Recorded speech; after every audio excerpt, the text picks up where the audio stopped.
ఒక దివ్యమైన సంగతితో నా హృదయము బహుగా ఉప్పొంగుచున్నది. కీర్తన 45:1 ఒక మంచి దివ్యమైన సంగతితో హృదయం ఉప్పొంగుచున్నదంట. కీర్తనలో దావీదు ఇలా రాసి పాడాడు. మనం కూడా మన హృదయంలో దేవుడు జరిగిన కార్యం ఇంతవరకు ఆరాధనలో చూసాం. దేవుడు చేసిన కార్యం మన కఠిన హృదయాన్ని తీసివేశాడు, తన ఆత్మ ద్వారా నూతన హృదయం ఇచ్చాడు, సమాధానం మళ్ళీ క్షమించినాడు.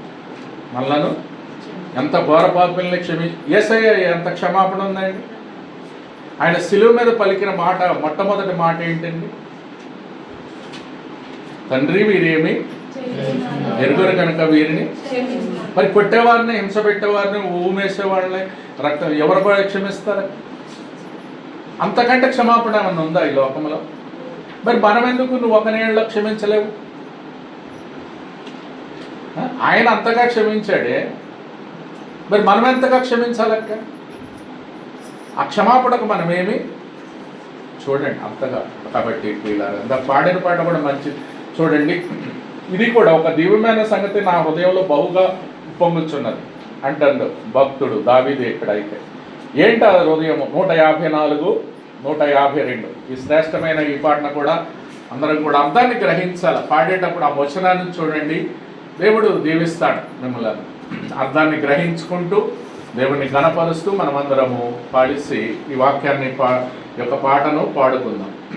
154, 152 పాత పుస్తకం ఇది. దేవా నా ప్రభువా నిన్ను గూర్చి పొంగే నా హృదయం. దేవా నా ప్రభువా నిన్ను గూర్చి పొంగే నా హృదయం. నీ నామము నేనే కన్నపరచి హెచ్చించి పూజింతున్. నీ నామమును నే కన్నపరచి హెచ్చించి పూజింతున్.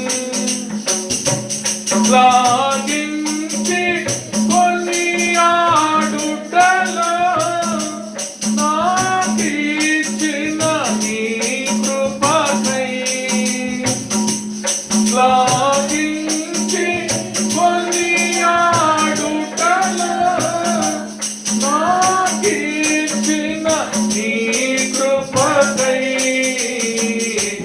దేవా నా ప్రభువా నిన్ను గూర్చి పొంగే నా హృదయం. దేవా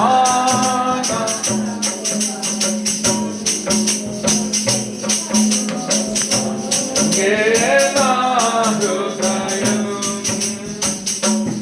ఎండిన భూమిలో లేత మోకవలె పలు శ్రమలను పొందితివి. ఎండిన భూమిలో లేత మోకవలె పలు శ్రమలను పొందితివి. వ్యసనాక్రాంతుడవై వ్యాధి నుండి నా శిక్షను పొందితివి. క్రాంతుడవై వ్యాధి నుండి నా శిక్షను పొందితివి. దేవా నా ప్రభువా నిన్ను గూర్చి పొంగే నా హృదయం.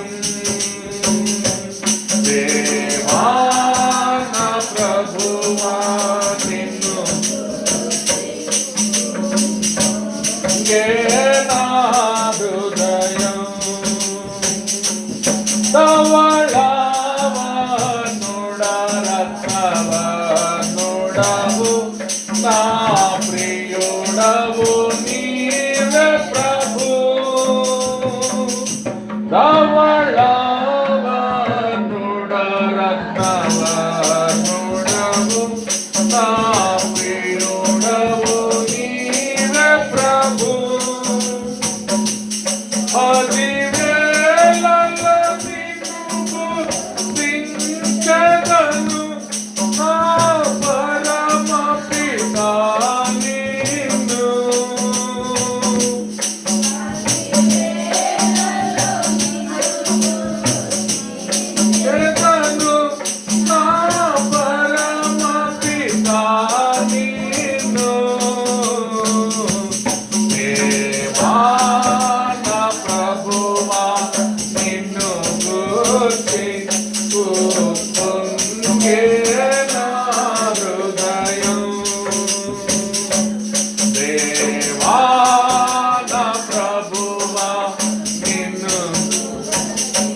నీకే